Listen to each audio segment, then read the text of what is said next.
Hello everybody and welcome back to another matchup from the Raidcall Dota 2 League. This is game number 3 between Tidehunter and Team Liquid. The series is tied up 1-1. Tidehunter, if they lose this match, they are going to have to rely on Liquid and Dignitas and a lot of other teams losing all of their other matches because they do not have a fair position in the tiebreakers, so they got to make this match win count. Otherwise, they are going to be out of the playoffs. Meanwhile, Liquid, they still have a shot even if they lose this matchup.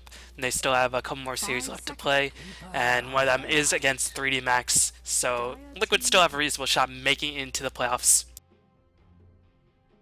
But rest assured, both teams are playing with desperation because as it is, both teams are not guaranteed to spot in the playoffs just yet. And of course, I'm V-Ball and shouts to AC and Draskell at One More Game TV2, youtube.com/myegnet.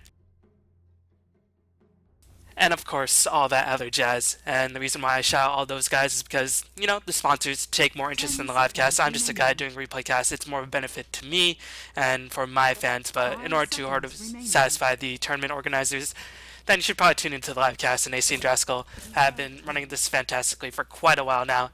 And you might be wondering, where's Lumi? Well, unfortunately, we looked at the length of this game, and Lumi's just like, oh, busy. As this game a little bit long. But yeah, I mean, we've already casted 2 hour-long games, and of course, Lumi's working on a bunch of other things, BTS now. So yeah, unfortunately, he's not going to be here with me for Game 3. So I know, gonna have to rest your weary hearts for now. As I can assure you, my heart is broken as well, but somehow I know it will be mended. Maybe soon, maybe in like 3 to 4 weeks in a certain LAN tournament.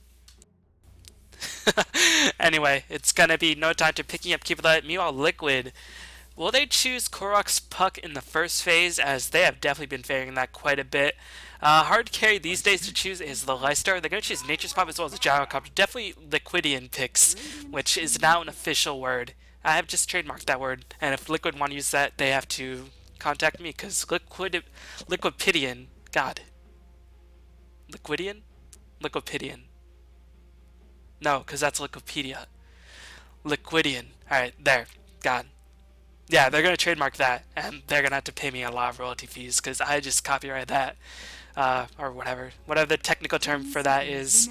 Hanging out with them is too much. Forgot all sorts of American mannerisms and culture and all that.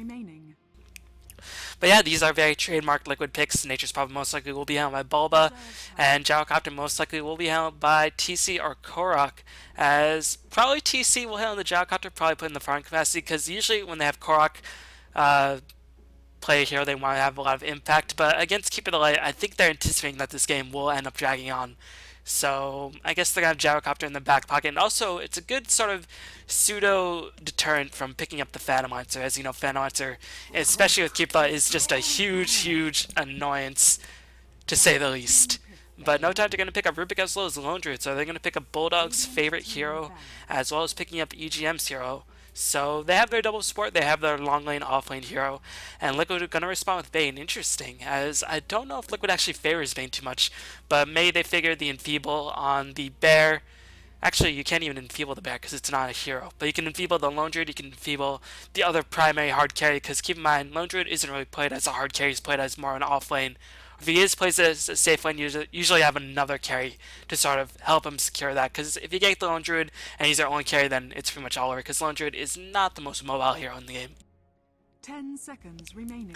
But yeah, Bane is a pretty big deterrent to any perhaps lifesteal choice by Tidehunter in the second phase. Or just saying, alright, right now, you only have one reliable stun, which is the Rubik Telekinesis. And if we just script the Rubik, then you don't really have any reliable way of breaking the Fiend Script. Keep in mind, Blinding Light will not break it, and Lone Druid will just try to hope for roots, I guess. But so far, Liquid have a lot of ganking potential. Bane, very strong ganker. Nature's Prophet, especially handled by Bulba, is played so aggressive. And if Korok plays a Gyrocopter, expect him to go for fast Shadow Blade and play super aggressive as well.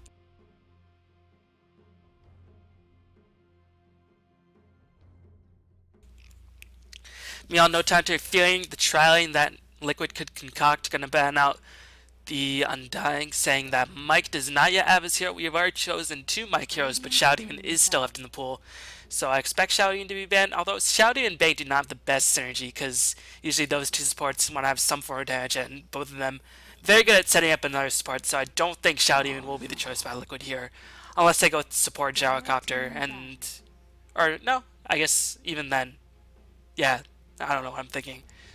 Me on No Time to gonna bat the Chen, saying Liquid we do not want to get pushed against. We have the Keeper of the Light, but still, the split pushing capacity that could come in from Nature's Prophet as well as Chen could just really give us a hard time with only Keeper of the Light on their side, because eventually it'll be difficult to break into our base, but we could lose a lot of towers in the meantime. Meanwhile, again, Lone Druid does need some time to farm up, and he's pretty easy to gank for the most part. He's tank, but he's not very mobile.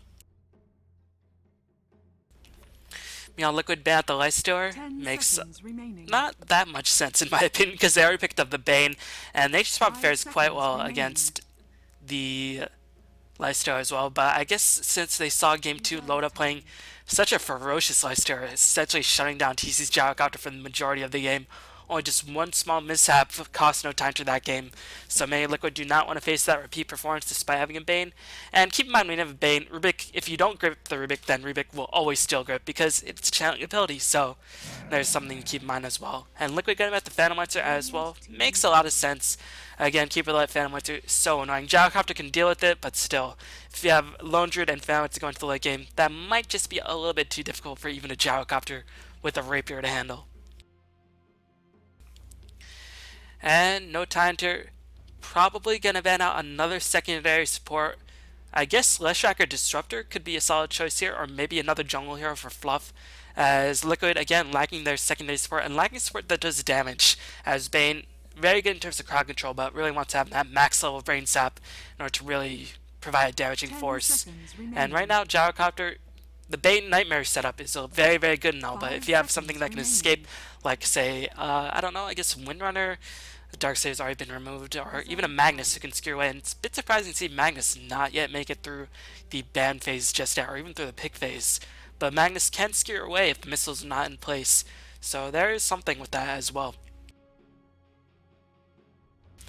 So No Time to fully expecting the ban second support. No Time to, I mean, they don't need any more supports. They got their two supports.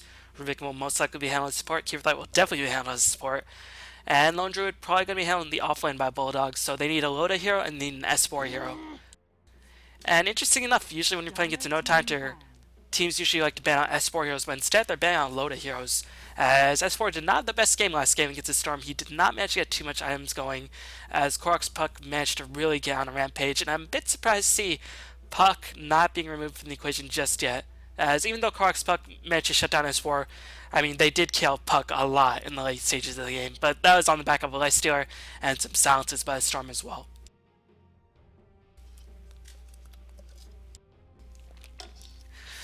But meanwhile, just waiting for this last ban to come through. No Time to gonna ban out another jungle hero in the form of Enchantress, so they're saying, Gyrocopter and Bane, you're gonna have to stick in the lane together and you're gonna have to leech experience.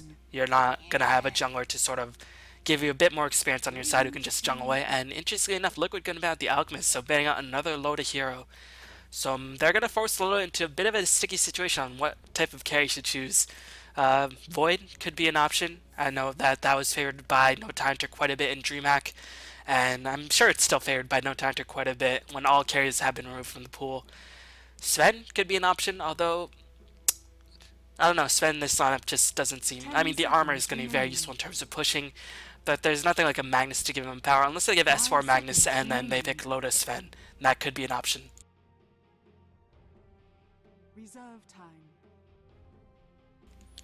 But meanwhile, No Time to gonna pick up the Void right now for Loda, so they're gonna say, we're gonna just use our last pick for our S4 and just see how Liquid decides to respond to it, giving Liquid a lot less time to react to it. But Base's Void definitely a powerful hero, and I think this is a solid choice in this situation because Void is quite weak in the early stages of the game, but you have Keeper of the Light who will be able to turtle it out, and you have a reasonable mid-game force in the form of Lone Druid. So Void is not in too big of a hurry, and it's not like Liquid, they have some good split pushing, but Void will rush a Battle Fury in this game. Even if he does get pressure down a decent amount, he will go for the Battle Fury so he can counter some of the split push, and one of the best ways to deal with an incredibly farmed Gyrocopter is just to jump in, chrono him, and then just deal with him. But Void will just have to watch out on his positioning, because if he doesn't get to the Bane, Bane can get the Fiend Script through BKB, can catch the Enfeeble before BKB is popped, can get the Nightmare. There's a lot of mechanisms, so Void, whenever he jumps in, he'll always have to catch the Bane and whatever target he's going to focus. But Liquid going to choose the Storm Spirit for Korok, interesting. As Storm Spirit, usually mostly seen these days with the Leicester combination because that pairing provides so much damage. But still, in this game, it's not too bad because they have Nature's Prophet constantly on the reinforcement. And they could still pick up a globalish hero.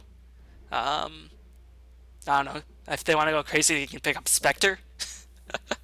I'm not too sure. As who are we missing? We're missing a IX Mike hero. As unless IX Mike plays the Bane, it's probably gonna be Fluff planning the Bane. So yeah, they need one more support. Maybe something crazy like a Zeus. Although that would just be absolutely crazy, as Zeus is not competitive at this point. Although he is very strong, and I think he's kind of underrated because he just dishes out so much damage. But anyway, that's a whole different story. I'm just started going crazy with my ideas. As No Time, they're going to use the last of their time picking up Queen of Pain for S4. I feel like this is just more of a pick of convenience, and also just to say, okay, you know, they have Storm, we'll just pick up our solid mid hero that can beat Storm, and just overall is very useful. But Queen of Pain, if she doesn't get off to a good start, has some trouble, but again, she's reinforced by the fact of Void. Void, I do believe, is one of the strongest carries in the late game, definitely one of the strongest carries in the late game, just on the back of Chronosphere. I'm a bit puzzled to see that there's no Void counters to Phantom Lancer, especially because Void can jump in and just disable to keep it light so you can't recall and can't, you know, illuminate spam. But Void's a bit riskier, he can't split push as fast, and he's, you know, not really as tank. But Meow Magnus is going to be a choice for Liquid. Makes a lot of sense here, gives him an AoE, and if they ever catch an RP with Gyrocopter doing the flat cannon calldown damage, Storm dishing out the AoE damage, it's going to be Currents or No Tidehunter. So both teams have really powerful mid-game laps. No team really has a solid advantage in the early stages of the game, as Liquid in the early stages of the game, actually their power is very limited. Only Gyrocopter dishes out too much damage in the early stages of the game. But it is going to be IX Mike handling the Bane, so Nightmare into Rocket Barrage could be a decent setup. Meow on No Tidehunter's side, they have Illuminate, they have Rubik, and they have S4. S4 is going to be the key to the early game for the whole entire game. If he does get off to a really good start, that will open up so much room for Bulldog and Low to farm, because even though Bulldog's best hero is probably Lone Druid by far, I mean, he's still going to probably be Lone Druid in offlane, which he can do very admirably. See what I did there? Admirably. But still, it's going to be hard, especially against a Trilane. So the more room S4 can open up for his team, the better shape No Tidehunter will be in. And actually, Loda has the Battlefield item from the Gamescom, or the Gamecom headset. It's pretty cool. But anyway, choosing players of the teams, it's going to be S4 playing the Queen of Pain, Aki is playing the Keeper Light, Loda is playing the Faceless Void, EGM is playing the Rubik, Admiral Bulldog is going to handle the Lone Druid. Meow on the side of Liquid, it's going to be Fluff and Stuff playing the Magnus, so it's going to be support Magnetar. Korok is going to be handling the Storm Spirit. TC is playing the Gyrocopter. Bulba is playing the Nature's Prophet. And IX Mike 88 is playing the Bane. So, interesting maneuver by Liquid. I think they really want to catch out this bear before it really becomes a big issue, but they don't really have too much damage to speak of. Magnus doesn't really have the best skills. I mean, he could skewer the bear backward and slow it down, but still, that's probably not the best situation they want to be in. But he's interestingly enough picked up a Glowing Bear level 1, cutting down the tree, so I guess if the bear pulls, this will allow Fluff to pull the neutrals a bit easier. I think that's what his reasoning is behind this, as I've never actually seen this in action, but if this is the case, then it's obviously a very clever move, and that will just do a lot in terms of shutting down Bulldog, and that could be a reason why Bulldog's switching his bear out back to him. I think Bulldog will try to go into the long end for a bit, because Void is kind of weak in aggressive Trilane, but no, Loda is rotating up. He has a Poor Man Shield, and he does have some Tangos pulled to him. EGM, not too much gold to speak of. S4, no M's pulled to him. Meow TC is going mid. He does have a set of Tangos pulled to him. Has 480 plus... Wow, he has 2 sets of Tangos pulled to him. Dang. So TC being pulled relentlessly.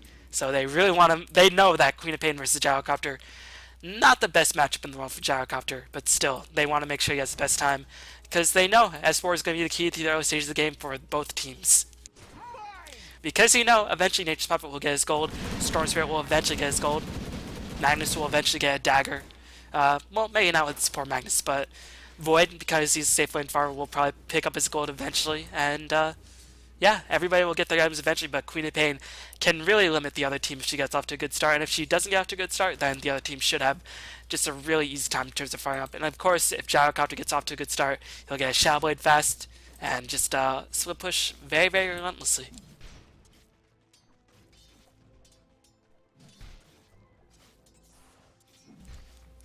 But interesting. Korok is not going to be heading the mid lane. They're going to do a safe lane Storm Spirit and a tri lane, and it is going to be aggressive tri lane with a Void. It's just going to be maneuvered by No Tidehunter as, again, Void not the best tri lane hero. But I guess in this lane he should be okay, because two short range heroes and a melee support. I mean, what can they do to Void? Not do too much, so I don't imagine Void will be too hard pressed, and they have a Keeper on their side. But Keeper actually poking his head out quite far. Here comes a Nightmare, but I don't think they have any damage to limit the Nightmare, and Aki, I guess that's why he's positioned himself so far out there, because he really does not respect the Liquid damage at this stage, which is completely understandable, because Liquid at this stage does not have too much damage in the Trine whatsoever. Meanwhile, Bulba versus Bulldog on the bottom lane, as Bulldog gonna have some safe lane farm. I expect Bulldog to dominate this lane. This is his best hero, and Bulba probably won't die until 5. Definitely won't die until 5. Honestly, does like a huge misplay and teleports in the tower or something crazy. But still, for the majority of the time, he can't really stop Bulldog in terms of farm, as Bulldog with the Orb Venom will just usher Bulba away, and Bulba again can't really stay in lane, and Bulldog should be able to pick up a really fast whatever he wants. I guess in this game, Raids could be a solid option because, you know, eventually Magnus does want to get a dagger despite him being a support. But, Regeneration. I guess that is why the Sentry Ward is placed. Or that's why the trees are cut down, to make sure that this ward was not placed, and Sentry Ward, actually I don't know if the Sentry Ward still gives you vision, but it does give you a lot of access into the pools, I guess. But so far this lane seems very even, as Lotus 7 CS, and Meal on the side of Storm Spirit is 8 CS, and he's farming neutrals, he's farming enemy creeps. So even though this is a try-lane versus a try-lane situation, I don't think many kills will actually happen in this try-lane, unless one team makes a mistake. And if there is a kill happening, it should go in favor of No Tidehunter just because they have Keeper and Rubik, which can deal a lot more early game damage and has a bit more setup. Meanwhile, TC has the flat can going online as well as the Rocket Barrage. Getting 2 points of Rocket Barrage, definitely understandable at this point. Missile won't really do anything against the Cloth, she can blink away. And if Queen of Pain decides to dive, even if TC does die, the Rocket Barrage will just force S4 to play very defensive. But as it is, TC's suffering despite having so many items pulled him. He, interestingly enough, went for boots first, as he's really respecting Queen of Pain's chasing power. And maybe he wants a career in reserve for his teammates, but as is S4 just completely loving the amount of refarm he's getting on this middle lane, but only 3 creeps ahead of the Gyrocopter, and actually Gyro has more denies. So Gyrocopter not doing the worst in this engagement thus far.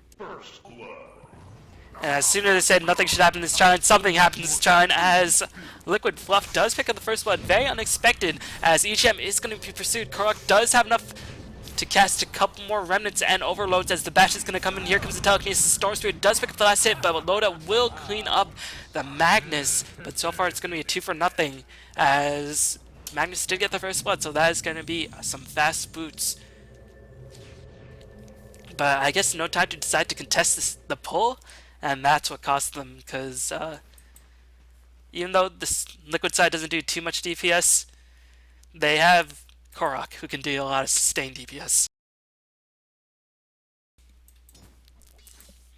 But meanwhile, S4 is just farming away happily, and now I think Bulldog is level 5. Yes, he is, so Bulba really can't hope to stay in lane, and actually you can see Bulba just completely abandoning the bottom lane, and smart play by Bulldog just pushing into the tower, realizing that Bulba is too afraid of him in lane, so he's going to go into jungle, and he's going to try to force rotation by this part, hopefully free up some room for Load to farm up, and see how Team Liquid reacts to this, because Bulldog will take this tower, even though there's no demolition on the bear just yet.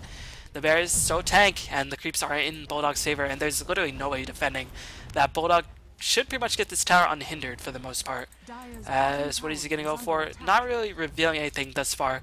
Could still go into a minus, as if he gets a minus, it should be pretty much on schedule. It should be around 7.5, 8 minute minus with the Lone Druid, who did get boots on his bear, so I mean he's farming out of his mind at this stage. Meanwhile, S4 24 CS against the Gyrocopter's 21. S4 not able to get too much gank going, but so far this top lane being won by Korok, but in terms of overall late game capacity, you do have to fear the Void. So the fact that Liquid's trying, not really controlling the Void in terms of farm. You can see, even despite the fact that Korok did get a kill, keep in mind Loda got a kill, and he's actually doubling out Korok in terms of farm. So this tri lane, despite Liquid picking up 2 kills, it's not looking too much in their favor, as Rocket Barrage is going on the middle lane. S4 will just easily blink out, just going to pop a ball charge after the scream, and should be just fine, as there might be a pursuit into the jungle. It just hit nighttime, so I think they're planning on the wards running out, and actually no time to placing a pretty aggressive jungle ward, spotting out the movement of Fluff, and also spotting out the timing of the pulse. But the trees have been respawned, and as it is, no more further action, but you can see Korok playing so defensively, and this is just really not a good situation for the Storm. He wants experience, but he also wants items. Storm Spirit, pretty independent hero, and at this stage, he won't be able to get the ganks going as soon as he'd like to if he was a mid lane hero. Radiant's middle tower is under attack. Meanwhile, TC gonna have the Aquila shift towards him. Interesting item build. I guess he anticipates S4 ganking, so he wants to provide some pressure on the tower if S4 does decide to gank. And also the mana pool and the damage given to him is definitely not underappreciated. Meanwhile, Bulba probably has the minus online. No, not just yet, as his farm has been heavily delayed. 15 CS says, I guess he doesn't really know whether he should stay in lane, try to defend the tower, or go try to farm up in the jungle. I think in this case, I think it might just be a little bit too late for this tower as it is, but still, I guess he wants to prevent it, as these 3 units will probably be used to pull the creeps after this creep wave dies, but the bear with the arrow venom will just drive Bulba away. It's some good micro, and a resummon actually by Bulldog will ensure the bear is at full HP, and actually, Bulldog, level 8, did not pick up bear level 4. Did he just not skill it yet? Because here comes the Entangle. Oh, he just managed to level it up right now, getting a bit more HP, and here comes another Entangle. That's what it was. I forgot about that trick. What a play by Bulldog. There's a trick. Is if you get Entangle, and then you level up the bear, Entangle actually has a cooldown, but if you level up the bear during the Entangle, the cooldown gets reset. So he was hoping for a second Entangle, and he got it. So really nicely, that's just a high understanding of Lone Druid, as I definitely would not think of that in any scenario, but that is something you can do with Lone Druid if you do manage to get that fast level 7. Just keep it at level 6 if you're against a solo laner.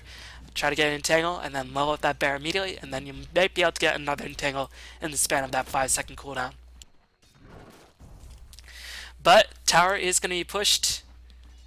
Radiant picked up the last hit, so that's going to be a bit more gold into the pocket of the Void. So far, no time to seem to be playing very, very well. S4 is actually going to come in for a gank, positioning himself for a Sonic Wave. Korok not yet level 6, so he will take the full brunt of the Sonic Wave damage. But Liquid going to spy out this rotation. S4 is immediately going to get Nightmared, and here comes the teleport in by TC, as the Nightmare is going to get transferred by EGM. I don't know if that's necessary, because it might have been a level Nightmare, but as is TC attacked, and EGM is going to have that Nightmare debuff, TC is going to get Chronoed. The Chrono catches 2 heroes as Fluff runs into the Chrono. Not the best maneuver by Fluff, as Magnus does manage to pick up Keeper of the Light. Void is on the retreat. Can he actually run away with Fluff? No RP, but Loda running a weird angle. Should be able to escape unless the Shockwave manages to hit him on just a tip, but here comes Bulba going in for Loda. The time walk, the longest cooldown on Loda's life. I don't know why he just did not run back. That's really what I'm not understanding, as he just ran a weird direction. That allowed Bulba to teleport in pretty much out of fear. So that is going to be engagement 1 by Liquid, I do believe. Yeah, it's a 3-for-1, despite Void picking up the Gyrocopter and S4 teleporting to that. At the very least, Bulldog is farming up, and S4 did not die, but still, not the best starts for Loda, but still, he is outfiring the Storm Spirit quite heavily, so this will not cost him the game by any means, but a questionable engagement, but it probably won't hurt No Time to too much at this stage. But it is going to give Korok a level 6, which is quite annoying. And they did kill TC, so there is that, as TC really not having the best of time, just being bullied by the Queen of Pain, as he expected in the Queen of Pain versus Gyrocopter lineup. Queen of Pain picking up the Strength Shreds, going to pop into Intelligence. Has not used the Sonic Wave yet, so really hesitant to use that unless she finds a golden opportunity, but actually there is a Die Ward in place. So I guess Liquid are just going to back off from defending this tower. Illuminate is flying in. Aki has that level 2 Illuminate online, so it does immense amounts of damage, especially with the Sonic Wave coming in. That can pretty much wipe an entire team at this stage in the game by itself. And this tower, for the most part, seems like it'll be uncontested. The glyph already popped, but no teleports in. And Liquid gonna give up yet another tower, and this is a bit worrisome, as Bulldog gonna morph to bear form, saying, where is Liquid exactly? Oh no, I guess he just morphed to pop the salve. But I guess once he saw, yeah, the Radiant have a ward, so once he saw the movement of the supports on Liquid. You immediately back to range for him, give him a bit more move speed, and give him a bit more maneuverability. But as soon as you see the Liquid supports moving, or not on the map, he's probably going to morph back into bear form, and that is exactly what he does. Radiant's middle tower is under attack. But the support's waiting in the wings. Reverse polarity is online. Here comes a skewer. Gonna get an RP. No! It was just barely cancelled by the Chronosphere. Sonic does manage to catch Fluff, but at this stage, the tanky support's doing a lot of work. Queen of Pain does get picked off. It's gonna be a 1-for-2 engagement. Thus far, Rubik was picked off as well. Aki's gonna get pulled in, and Loda realizes he can't actually do anything. He's a void at this stage in the game. Void cannot do too much, but he's going to time walk in, trying to get a slow debuff, but level 1 time walk, not the best as he went for the 3-point bash. Pretty standard for tri-lane voids these days, as the void bash damage in that Chronosphere just gives you so much extra damage. But still, probably was missing that extra point of time walk. Even if he did get it, I don't know if they actually would have had the damage, but he would have been able to hopefully get 1 or 2 hits in and for a bash. But again, another small skirmish going greatly in favor of Liquid. But there are also positives for Tidehunter. They did not lose any of their 3 heavy farmers in that engagement. No, they lost S4 who bought back. S4 really quick to pull that buyback trigger. I don't know if that's the best move because it does cost you gold, and Queen of Pain is the hero who wants items. I think all those buybacks, it definitely helped S4 in the last game with the Storm Spirit, as he managed to get a lot of kills. But still, it delayed his BKB to something like 44 minutes, so hopefully he can be a bit more conservative or just not put himself in as many dangerous situations. Of course, in the last game, I mean, Liquid managed to get a lot of silences on his side very soon, so it's kind of understandable. But still, in this game, he's playing a much more hero. He's playing a hero who doesn't really make the same impact in late game if she doesn't get off to a good start. Storm Spirit can at least isolate a support. Queen of Pain can just sort of blink around and deal out damage.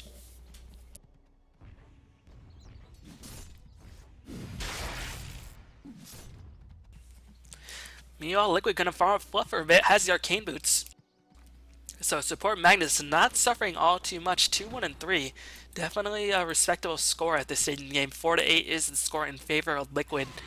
I imagine he's just gonna pick up TPs, smokes, and wards, and then eventually try to make a sword destroy dagger, but while he's in the lane by himself, more than happy to use some shockwaves. Picked up the bottle as well so he can constantly keep his mana high, and eventually he will pick up his dagger, and at this timing, if you account for the smoke and TPs, he should be able to get maybe like a 22-minute dagger if he just keeps up this rate. If he just stops by everything, he might be able to get something like an 18-minute dagger.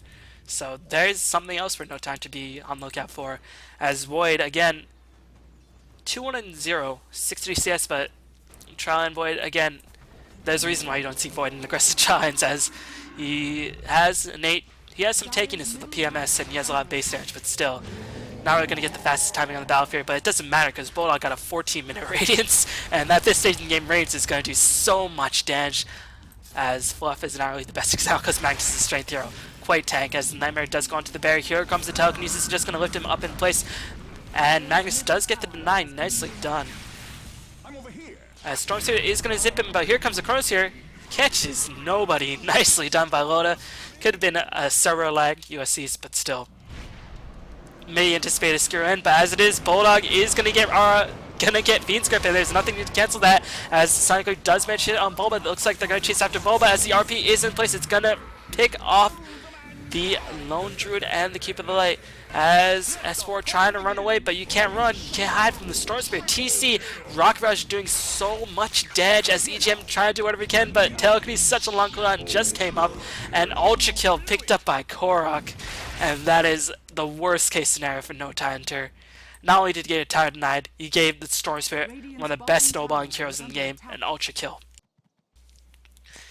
And Storm Spirit is just rolling in the gold. At this stage, level 11 in a tri-lane, and he has 2,600 gold in the bank. He could try to work towards his Orchid, which he's only about 1,500 gold away from finishing. And Korok could be getting very scary very soon. As again, that was the worst case scenario for fight. Chronosphere with the tower got denied. Bulldog died, was pretty much untouched for the majority of the game. And they lost all of their important heroes. Meanwhile, Queen of Pain gonna go for Silence herself, trying to lock it down Korok, as Orchid is the name of the game these days on these intelligence initiators. And Bulldog, I imagine he's gonna try to work his way towards an AC next, or Hood? Nah, I don't think he needs a Hood necessarily. But Void will have his Battle Fury up in about 700 gold. If no Tidehunter manage to get Void enough room, I still think he can carry the game. But at this stage, Fluff got so much gold from that fight, as he even got 12 CS additionally, but he participated in more kills, has participated in all but 4 of Team Liquid's kills. So his dagger will come online very, very soon, and if the dagger Magnus comes in to pick off the Void, I mean, at this stage in the game, Void is still very squishy. Even with the strength trades, he'll have something like 950 HP, so he can easily be cleared down by Storm and a Magnus rolling in. But there's going to be a wraparound gank as the Chronosphere is popped on Alex Mike. They're going to lift him back up into the Chronosphere. Nicely communicated by No Tidehunter. But the Braid Zap doing it in work as the Feed Script is going to come in. They are going to pick up the kill on the Bane, as I think a couple instances of damage are backchecked, but still Void managed to survive with around 150 HP. And they're going to get a 1 for nothing. That's it. They used the Chronosphere and that's it. So I guess 1 for nothing at this stage is pretty good. But they did lose the middle tower, so maybe not. And as is ever the case in Nature's Prophet game, you always seem to ignore him for the first, or casters always seem to ignore him for the first 15 minutes of the game, because he really doesn't contribute too much to the team. He can provide a gank, but still, his spells don't do too much. But now, Midas is finished, he's working on the mechanism, and once he finishes the mechanism, he'll probably go back into Shadow Blade, maybe pick up an Orchid, get some damage, and then Bulba will just be hanging on Nature's Prophet as usual. It's just going to be another day at the office for Bulba. So a split push by Team Liquid could get very scary very soon. And keep in mind, Fluff did not die in that last engagement, so he is well on his way towards the dagger. And he almost is, he's closing on level 11 as well, so that level 2 RP is going to be very, very brutal. And again, more initiation you can do while Void has that paper thin HP, the better. You can just limit his farm so greatly. As Void yet to even finish his Battle Fury at this stage. No stacks going on No Tidehunter. I guess they really just fear the map movement by Team Liquid. But No Tidehunter, even without Envy, they still like to do their stacks. But still, I guess they're waiting for Low to pick up the Battle Fury. And Aki trying to pick up whatever farm he can get. Wants that level 8 so he can get that full channeled Illuminate damage online. And once that's online, it's going to be ridiculously difficult for Liquid to push in. But still, I mean, it's a bit easier for Liquid to push in in comparison to other teams, because they have a Storm, they have a Magnus, they have a Nature's Prophet who can swing in from behind. They have a lot of mobility on their side, and No Tidehunter, I guess, when I think about it, this is sort of an anti-Keeper of the Light lineup. And maybe this is one of the ways he can counter Keeper of the Light, but still, it's pretty risky, because Keeper of the Light is just stupid, and I hate him. Please die. Not you, Aki. You're awesome. Just Keeper of the Light. Anyway, Bulba gonna get initiated on with the Chronosphere. TC gonna pop the call down just on the edge for Loda, slowing him down. Bulba will end up dying right here as Illuminate does fly in, but Fluff trying to get in place does not hit the dagger, and no damage because the call down was already expanded. Did not use RP as Shockwave was stolen by EGM. Will help to clear out his creep wave if he wants to. And of course Shockwave, you know, healthy amount of damage as Bulldog gonna come back in. Has only died once in this game thus far. But I guess his farm has been limited quite a bit, as he has not made any purchases. He got 14.5 minute range, but since then, no item to speak of, and not the biggest amount of gold either. Dire's bottom tower has fallen. But Sport Magnus picking up a 19.5 minute dagger. This is very nicely timed as Korok is going to initiate with that Orchid S4. Never saw it coming as double teleports, but the double teleports just take ages upon ages, and S4 has already been dead for a good 3 seconds before those teleports actually completed.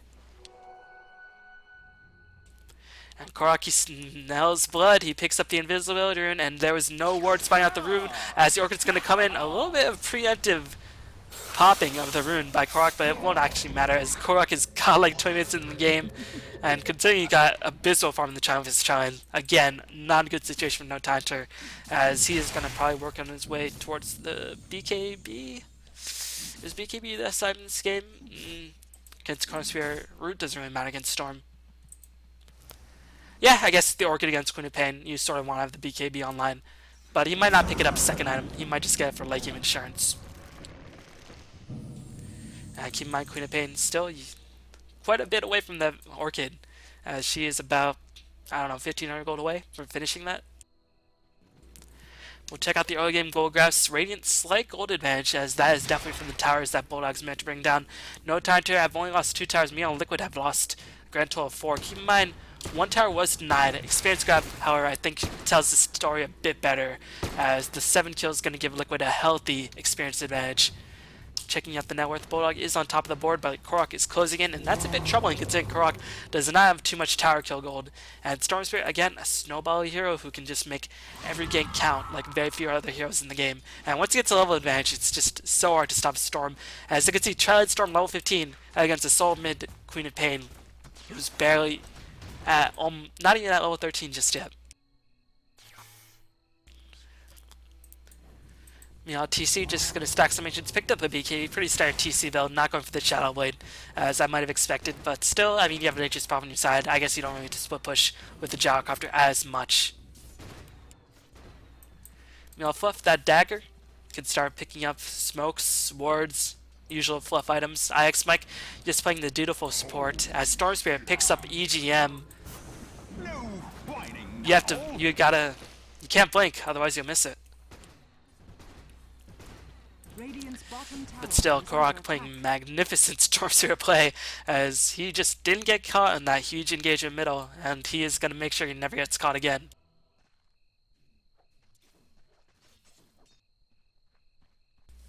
Maybe this is a call to S4 saying S4 this plays Storm Spirit, but it's a different scenario. It's apple and oranges, as Puck does a lot better against Storm than something like Queen of Pain, because Puck has a silence and has a Dream Coil. But anyway. Dota finally has a Battle Fury. I'll be interested to see what he gets next, as I think he has enough damage. He needs attack speed and needs survivability, as there's still a lot of mechanisms in place, but is BKB even a good item in this scenario? As there's a lot of magical damage that'll help him against the Stormed Orchid. I think Meta might be better, as, I mean, BKB won't help you from the infield, although Meta won't help you from infield either. RP, gonna go through that easily. Bean Script gonna go through the BKB. I don't know, despite Meta not being the best choice, I guess Meta will be the next option for Loda. That seems to make most sense for me. But keep in mind, Loda, obviously a vastly superior player than I am, as I am just a poor, lowly scrub who tries to commentate Dota games. And Liquid gonna try their trademark smoke gank, as Bulldog gonna go for the armlet. Keep in mind, there is a bug on the bear. The bear does not actually lose HP on the armlet. Of course, the bear does not gain the 25 strength from the armlet, but still, he does get a nice amount of damage. And yep, gonna see it activated. He gets attack speed, damage, and all the other components, and does not lose HP all the while. As this is a bug that's been out in the game ever since Launcher has been introduced. But I've been a bit surprised as the Smoke in the Seat gonna pop, and the RP is gonna be used by Fluff, Fiend's Grip gonna be channeled, Colin gonna be used, and it's just gonna be a massacre. Loda gonna blink back in, but he has no damage to follow him, but he has S4 on his side. Bulba is gonna get cleaned up. Korok, oh, I think Loda should have been focusing him, but actually the Enfeebled by IX Mike just too strong. Loda actually hitting for about as much as a puny little swipe by a kitten. As it's going to be a full team wipe. All they lost is Mike. Mike just probably getting relentlessly played by his team, saying, "Why are you feeding Mike, bro?" But Mike did his job. He enfeebled the Void. He got the Fiend's Grip. He got the Brain Sap. I mean, that's pretty much all you want from a Vayne in a battle. And he died with honor.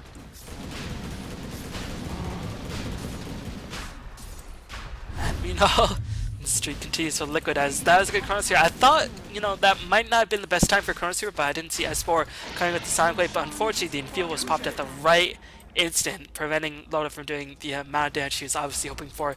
That Battle Fury damage is completely negated. And I think if the Battle Fury damage went through, TC might have been in danger of losing his life. Korok might have been in danger as well. They would have been able to kill Bulba a lot quicker. Actually, Bulba didn't even die. What am I talking about? Did he die? I thought he died. You know what? I'm just gonna look at this.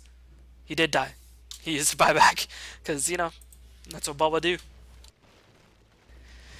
As Bulba, still no significant items. Not having the best game in comparison to his other Nature's Prophet game, but still, Nature's Prophet, he's like a fine wine. Or a fine... Yeah, he's like a fine wine. A nice, mature whiskey. It just takes time. It just takes time, and then it'll just get better and better as the game goes on. As that's what Nature's Prophet does. as his trees are obviously oak flavored because oak barrels. You know, sometimes I just say stupid shit, and I don't even know I'm saying it, but still, it makes sense in my head before I say it, and that's all that matters. As Fluff working his way, gonna go for Orchid himself. Mass silences as Void definitely not gonna have a good time against these mass silences as he won't have an escape mechanism online. Level 15, only 1200 HP, and Storm Spirit picks up a tower, picks up the Scythe of Vice, double disables, all up in your business. 2,000 base mana pool almost, and a regenerate on top of that. What can stop Korok at this stage? It's gonna be no, because he has Aegis. You can't kill him for the next 6 minutes, even if you drop a Chronosphere. And Bulldog, his bear is on cooldown as here comes Zip, trying to get in position, probably to snipe out S4. Speak of the devil, gonna go for S4 as Korok, just playing typical Korok fashion, dive into 4, trying to be a hero. Crosshair is going to use it as it's going to be Child. Korok might very well lose a huge streak, and Void picks up a 762 3. Completely worth the double ultimate, as that was a huge mistake by Korok, and that is going to give Loda his finished BKB. Holy smokes.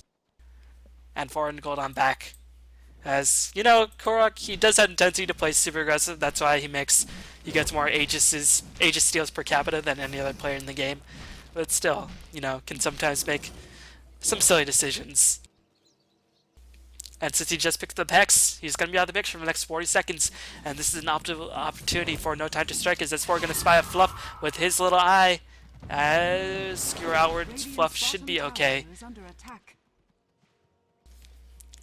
Meow Bulba, interesting enough, not split pushing. The Chronosphere is down as he's split pushing the tree, and yep, he is going to start rotating. I think they're just going to give up this top tower and take the bottom tower. In terms of map control, this bottom tower definitely a lot more important because he can take that Roshan path a lot easier.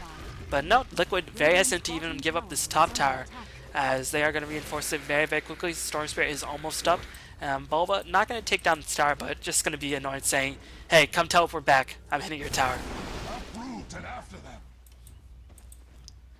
Missile going to be chilled as it is. Where's the missile? Where are you, missile? Flying across the map, no doubt. Haste. Boom. As I guess that's a max level missile, yeah. You know, it's always a bit funny that people don't max missile, because you're forced to spend 3 attacks on it in the late game, which is 3 attacks that you don't want it to spend because every attack's precious. And it does do a lot of damage, and it locks you down for quite a bit of duration if it does manage to hit. But TC going with the right build in my mind. You know, I don't think you'd max missile first. Unless you play, unless you don't want to push with the flat cannon. Yeah, I guess in melee scenarios, we're a gyrocopter, but still. Anyway, there is going to be a smoke attempt to buy no time to it. Looks like Liquid seems to have the idea as Fluff just going to farm that creep camp, get the heck out of there, and Liquid just playing super defensive, as they do not see anybody farming the top lane. Only the Bears farming the middle lane with the Radiants, and nobody's supporting the bottom lane. So right now, they actually have no idea where anybody on No Time to is. But still, there is going to be engagement. Silence goes down to Korok as the Fiend Script's going to be channeled onto Loda. That's going to run out a lot of his 10-second BKB charge. But here comes the telekinesis. Psyx Mike. The Chronosphere is going to catch 2. That is a solid Chronosphere as Loda Aki is going to get the kill. TC going to get Sonic Wave. He is going to just run in. Here comes the RP. Korok is back in the battle as the RP is going to be dropped. Going to get 3 people. The Illuminate's going to fly in as it's going to do some tremendous amounts of damage. So far, it's 4-1 in favor of No Tidehunter as Bulba will be the 5th casualty. Won't even be able to pick up a kill himself as 2 heroes escape by the skin of their teeth. And that is such a huge victory for No Tidehunter. They have prevented Korok from making any progress on his next time for the past, I don't know, 5 to 6 minutes. And they're also running out a lot of TC's times as there is going to be back by Bulba just trying to pressure the top lane. I don't know if he can actually kill this tower, and actually we're seeing Nature's probably not really having the best of games. 0, 5, and 7, I don't think his presence on the map has really been felt, as he's just going to provide a couple of pot shots to the tower, but as it is, Lone Druid going to clear up the middle tower and easily going to get back in time to defend this top tower. So far, despite the kill advantage being in favor of Liquid definitely on the back foot right now, because Void is going to start getting scary. And now it's Mask Madness. And you can see the experience graph gonna make a huge swing upwards, almost evening out. Gold graph gonna make a huge swing upwards as well. Keep in mind, Liquid still have 2 more towers to claim, so the fact that they're still ahead of gold is still quite respectable because they are 6 kills ahead. But these last couple mid-game teamfights not going in favor of Liquid, as they pretty much gave the Aegis up on Korok for nothing, except for a Chronosphere and a Sonic Wave. And checking out the items, Mask Fish Stomp on Loda, no buyback, just mass tanky Rubik. He wants to really steal that reverse, but he realizes he won't really have enough bulk to finish up a 4-step or a dagger. So I guess he hopes to endure the damage coming in and maybe steal a different ultimate instead. Maybe if he steals something like Ball Lightning, that'll be incredibly useful in terms of letting him survive. Bulldog picks up the gem. As what item has he fished since the armlet? It is going to be the Basher as well as a Hyperstone, as this bear is going to be bashing and entangling fools left and right. As Raids is going to be scared, but they're going to use this time. Initiate on the bear, they're going to pull him back in. The bear is going to be killed. Bulldog does his second one in his back pocket. He's going to have to summon it right now, and he does do so. But that is going to be 120 seconds without that second bear, so that is going to cause Tidehunter to play a bit more carefully, but actually, they're going to smoke up. They ain't afraid of no ghosts.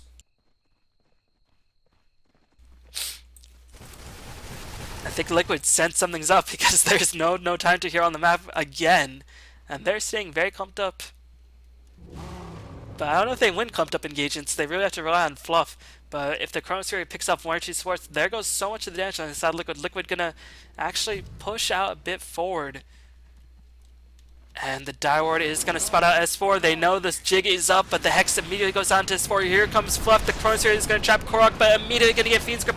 Beautiful play by X Mike thus far, as Lone Druid will pick off Fluff, as Loda is going to use so much as BKB charge. It's actually been tied on. Brave Zap is going to come back in, as Bulldog is the only sole DPSer left on the side of Tidehunter who's left alive, as Starseer just zipping back and forth. EGM will manage to get picked off, and Aki is going to have to run for his life. Manik is going down to Korok, but still Korok does not care. Alex Mike going to get chased by a bear, as the medic is actually going to take in. Korok might very well die right now. He's going to get entangled. He will get killed by Bulldog.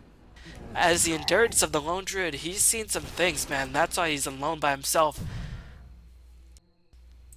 But still. And again, that's just sort of what I said with the Bane in the opening phase. You always have to trap Bane or disable him. Otherwise, he will just disable your hard carry. Your Fiend Grip him, you'll enfeeble him before he can pop the BKB, and just pretty much negate him. And in order to really counter that enfeeble, Lodo had to pretty much have a stacked inventory. As with the enfeeble on him, he hits for, God, I don't know, 100 damage, which is very, very minuscule at this stage.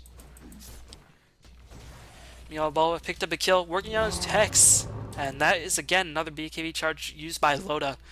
I mean, he did catch the Magnus? I think he caught the Magnus, but the Fiend's Grip by X Mike positioning just a bit too good, as I don't think Loda ever saw an opportunity to actually use that Chronosphere onto X Mike. Or as it is, he had probably just pegged in the heat of the moment because S4 was being killed. S4, probably the best player in Tidehunter, and also the drafter, so he's probably saying, "Help, guys, save me, you're my only hope."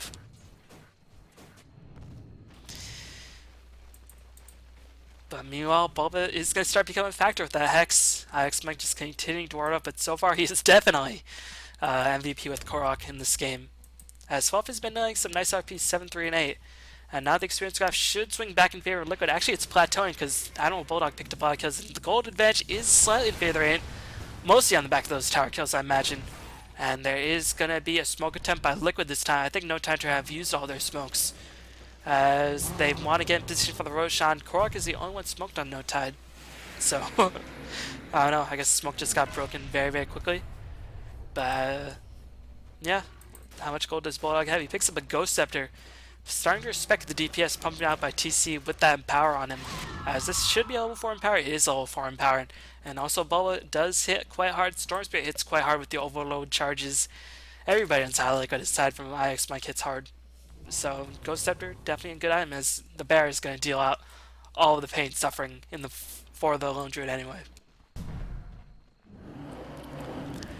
As Tidehunter going to take some pot shots with Liquid, probably fully aware that this is happening. They do have a ward up on the high ground, So they can spot the movement of Bulldog as Korok is going to zip to the high ground. Yep, the Remnant is going to give him flying vision, and Loda has to be careful. He cannot get enfeebled here, as enfeeble 1000 cast range. It will be able to just catch you if you're on the high ground, just mitigate you completely. And wow, I thought you couldn't enfeeble non-heroes, but you can enfeeble the bear.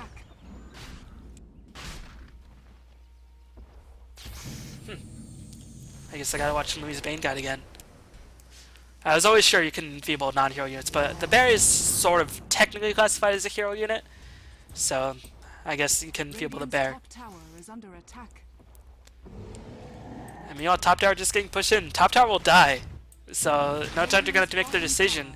But they're gonna run into Magnus, the king of Roshan engagements. As Chronosphere going to be used, going to catch IX Mike on the high ground. He really wants this Aegis. He really wants it. RP by Fluff. He's going to not get it because Korok steals the Aegis. As, oh my god, he overestimated how much damage he's doing. Lois standing in stunned silence as Korok with the Aegis online. Here comes S4 doing so much damage. But the Fluff and Stuff RP going to help secure Liquid that teamfight victory. And now Loda is going to get hexed up. Loda will perish. This is the second time in the game where worst case scenario for No Tidehunter just happened. As they lost their tier 2. They popped Chronosphere on Mike, which I thought was, you know, a solid choice, but no vision. They got punished by no vision. I don't know why they went for Roshan. I guess they felt like since they lost the top tower, they had to sort of justify it. But the Chronosphere was popped way too early. As that was catching Roshan in it, but the Chronosphere was popped so early that Stormsphere could actually zip in and still pick up the Aegis just the instant the Chronosphere ended. Whoa, what'd I miss? And now the snowball effect ensues. This could be very, very grim for No Tidehunter. They're going to lose the bear. Do they have a second bear? No, they're not going to lose the bear. Luckily for them, they don't have a second bear. But they're going to lose a Rex, which is arguably worse. I don't know. I think losing your bear, always a bad situation. But definitely losing your top Rex, obviously worse. As No Tidehunter, I don't know how they can recover from this, as they're using a lot of BKB charges in the middle of all this. 7 charges left on Loda. And it's going to come to a point where you're going to outlast. One of your heroes can outlast the right click of the Chronosphere and the BKB. And IX will just be able to enfeeble, be able to Fiend's Grip, be able to lock down the Void. Stormsphere will be able to hex him, be able to silence him. Bulba will be able to get hex. And this is, I don't know, No Tidehunter looking very not good, to put it in improper English. And now, after that one engagement, what was a 5k gold lead going to dip down to below 15k deficit for No Tidehunter. Experience advantage takes the same swing, and I don't think No Tidehunter have any smoke. They've used a lot of smokes thus far. As, yeah, I guess they don't have a smoke.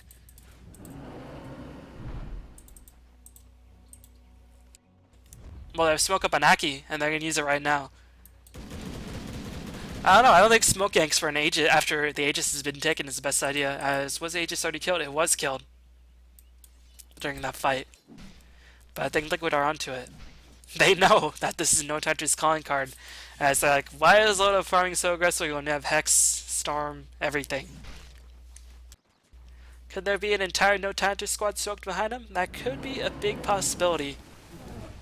But this is Power Nature's power. He does not care about smoke ganks. He will force your hand from across the map. Radiant's bottom tower is under attack. And now that the side of No Tidehunter has revealed their cards, they're going to have to defend. And meanwhile, the crystals have been finished up on Bulba. He has buyback. He's going to just stay in the shadows. Not going to use the TP scroll. That is under 35 gold. Just pop it all about that money. And he's just gonna wait till somebody reveals their hand. Just gonna teleport back, farm the jungle, and probably be okay. Gonna farm the enemy's jungle. As the reason why he teleported that is that he didn't want to run by any wards and perhaps risk his life, or more importantly, risk his gold. Meanwhile, Korok finishes the BKB, so the only thing that will lock him down is the Chronosphere. Or if, I mean, Rubik, I've not seen him steal Fiend's Grip or RP. As it's probably not his fault. It's difficult to steal RPs against really strong Magnus' player. But it should be relatively easy to steal Fiend's Grip. But imagine he's getting locked down in the RP because he doesn't have any mobility items. So I gotta imagine that's it. As the bear is gonna get cleaned up, and that's gonna force another resummon. As he does have that AC almost online. But still, that's going to be 100 gold into the pockets of Liquid. TC finishing up the Butterfly. Going to probably go for Lifesteal next, stand TC build. And then go for his crits or MK or Rapier. Probably not Rapier because they're not behind. You know, S4 just finished the B, or has had the BK for a decent amount, but still, we're starting to see Queen of Pain, her usefulness fade out at this stage. As Ball with the mech, Sonic Wave not being too big of an issue. Noe with the pipe on the side, as Mike somehow managed to find another item besides Boots and Urn and Wand and Wards. Managed to pick himself up a shiny new Yo Scepter with all that money he's been getting.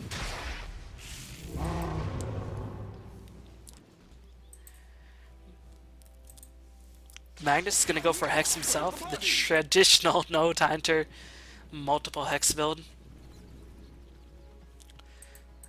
Or, sorry, Team Liquid multiple Hex. As Tidehunter, I'm not too sure where they can find their opening. As they're going to have to make something happen. They do, I don't know, because in the ultra late game, with the 5-second BKB against an RP, I gotta favor the team with the RP. And especially with mobility, especially with Nature's Lava, who can have a full inventory stack, die, and then just buy back. I think I gotta favor Nature's Lava as well. As here comes the Blinken by the Storm Spirit, uses pretty much all his mana. Had enough mana for the pull, but no backup. Realized he couldn't actually kill Dota. So he's just gonna say, go on, get out of here, you. But keep in mind, Loda has so much item progression he can make. He can still set the Mask of Manus in the end. And as it is, he can still fill 3 slots. He's gonna have to get Butterfly, an MKB, and I don't know. But the AC is going to be such a big item for Tidehunter, going to allow Void to do a lot more work, as even with the Enfeeble on the Void, the minus armor factor by the bear is going to be very, very useful in terms of buffing up Void's DPS, as even if he doesn't hit that hard with the Enfeeble on him, he hits fast, and the Chronospheres will lock in place. Even though the Chronosphere or the Time Lock does do magical damage, the more he can attack, the more minus armor he can debuff. Well, keep in mind, minus armor only debuffs once. Every 6 seconds, I do believe. But Liquid just chilling. Knows that Tidehunter is gonna be playing with desperation, because again, this is Tidehunter's playoff spot on the line. If they lose this matchup, they're gonna be screwed, because I think they still might be barely in the running, but it's just tiebreakers are so heavily against them that it's pretty much all but over. Boa just not risking anything. And slowly but surely, the gold advantage is climbing in favor of Liquid. No, actually, it's going back in Tidehunter, because the Void creeps very quickly, can clear Ancients. But Scythe of Ice has been finished on the Magnetar. And again, as BK runs down, I don't think Void, if he has a debuff on him, can even kill the Magnus before the BKB actually runs out in the Chronosphere.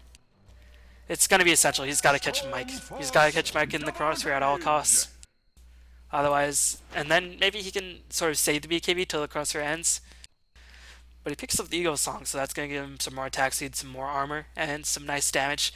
Gonna work on the Butterfly. Butterfly definitely really strong on Void. Keep in mind, Butterfly Pseudo Evasion does stack with Backtrack against 4 physical attacks, so that'll give him over 50% evasion for physical attacks. Definitely gonna be annoying for TC, but I don't know if you can actually invade Flat Can, so as long as TC's splashing his damage properly, Void should not avoid the Flat Can shots.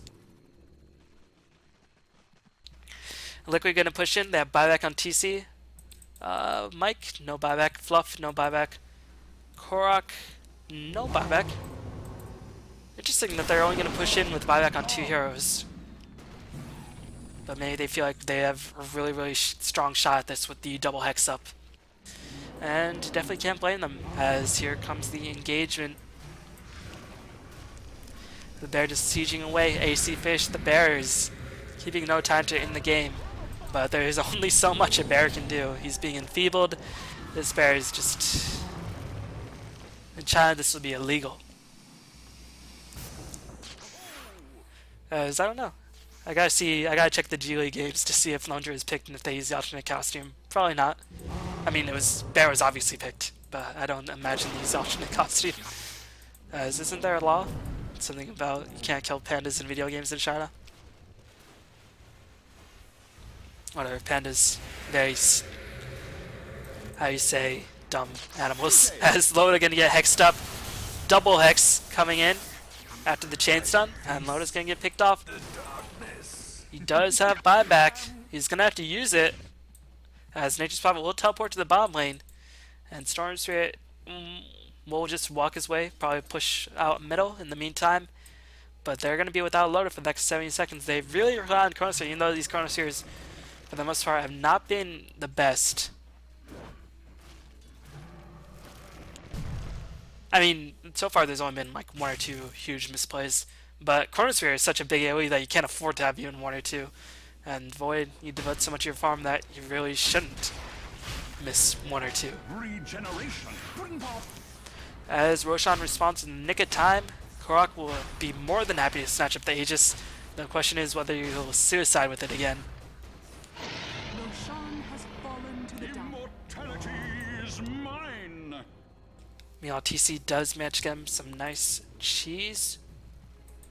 As Fluff, Imagine gonna work his way towards Refresher, still far away, but disabling Magnetar, traditional Fluff build, silence into Hex. Get on Enchantress, get on Magnus, get it on whoever you want. And they're obviously really strong items. As the Soulburn Edge, even against the Lone Druid, who does not cast spells. Soulburn Edge gonna help pierce that shaggy hide. Is under attack. As you can see, Bulldog playing very conservatively with his bear. He knows if his bear dies, he'll only have one bear for the team fight, and then if they kill that bear, then Lone Druid, the bulk of Lone Druid's farm will essentially be negated. As you can see, highest net worth in the game, but still not able to push out with his bear. Gonna push out the mid lane instead, and use the Rain's Burn just to take away at that. And the Armor actually gonna give him some nice regen, so he's actually able to sustain this for a decent amount of time. Bit surprised you don't actually see more armlets on bears because it's relatively cheap. It gives you some regen and gives you some nice damage and armor. But you don't get the 25 strength. But still, I mean, 3k at him. There's only so much you can have.